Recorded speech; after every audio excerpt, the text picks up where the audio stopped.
રાધાની જિંદગીમાં સવારનો અર્થ બસ એક જ હતો. એ જ જૂનો બસ સ્ટોપ, એ જ રસ્તો અને એ જ રાહ. દરરોજ સવારે 7 વાગે રાધા ત્યાં ઊભી રહેતી. બસ આવતી, લોકો ઉતરતા, કોઈ પોતાના સપના લઈને, કોઈ થાક લઈને. પણ રાધાની નજર માત્ર એક જ ચહેરો શોધતી, આર્યન.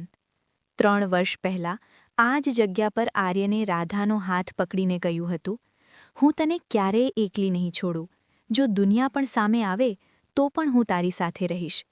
એ દિવસ પછી દુનિયા આવી ગઈ, પણ આર્યન નહીં આવ્યો.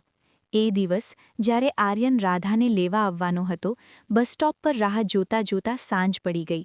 ફોન બંધ, મેસેજનો જવાબ નહીં, અને એ રાતે રાધાએ પહેલીવાર સમજ્યું કે ખામોશી સૌથી વધુ દુઃખ આપે છે. માતાપિતાએ કહ્યું, દીકરી, ભૂલી જાય એને. સગાઓએ કહ્યું, એ તને છેતરી ગયો છે. પણ રાધાનું દિલ કહેતું હતું કે જે પ્રેમ સાચો હોય એ વગર કહ્યા દૂર નથી જતો. રાધાએ રાહ જોવી બંધ ન કરી. એ બસ સ્ટોપ પર આવતી રહી, ભલે વરસાદ હોય, ભલે તડકો હોય, ભલે આખી દુનિયા એને પાગલ કહે. એક દિવસ સામાન્ય દિવસ જેવો જ લાગતો હતો, પણ બસમાંથી એક નાનો છોકરો ઉતર્યો. એ રાધાની સામે આવ્યો અને નરમ અવાજમાં બોલ્યો, દીદી, આ તમને આપવા કહ્યું છે. રાધાના હાથ કાંપી ગયા. લિફાફો જૂનો હતો, થોડું પીળો પડી ગયો હતો, અને એ પર લખેલું નામ રાધા.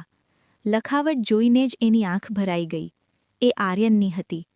પત્રમાં લખ્યું હતું, રાધા, હું તને છોડીને ગયો નથી. એ દિવસે તને લેવા આવતો હતો, પણ રસ્તામાં અકસ્માત થયો. હું બચી ગયો, પણ મારા પગ નહીં. હું વ્હીલચેર પર છું. હું જાણું છું, તને જોઈને હું અધૂરો લાગું. હું નથી ઈચ્છતો કે તું મારી કારણે તારી જિંદગી રોકી દે. માફ કરજે, પણ હું તને દુઃખ આપતા જોવા નથી શકતો. રાધાએ પત્ર પૂરો પણ ન વાંચ્યો. એણે સરનામું જોયું અને સીધી ત્યાં પહોંચી ગઈ. હોસ્પિટલના રૂમમાં આર્યન બેડ પર હતો, દેહ નબળો, આંખોમાં શરમ અને ડર. જ્યારે નજર મળી તો આર્યને મોઢું ફેરવી લીધું. એ બોલ્યો, તું અહીં કેમ આવી? રાધા ધીમે પગલાંએ એની પાસે ગઈ.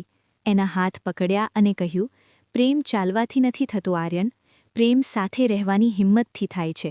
તું અધૂરો નથી, તું મારું બધું છે. આર્યન રડ્યો, પહેલી વાર ખુલીને. રાધાએ વર્ષોની રાહને એ જ ક્ષણે સાચી સાબિત કરી. કારણ કે ક્યારેક રાહ જોવી કમજોરી નથી, એ સાચા પ્રેમની સૌથી મોટી તાકાત હોય છે. પાર્ટ 2 માટે કોમેન્ટ કરો. અને શું તમારું પણ એવું કોઈ અનુભવ છે? કોમેન્ટમાં લખો. અને આવી વાર્તાઓ માટે પ્રેમપત્ર ફોર યુને સબસ્ક્રાઇબ કરવાનું ભૂલતા નહીં.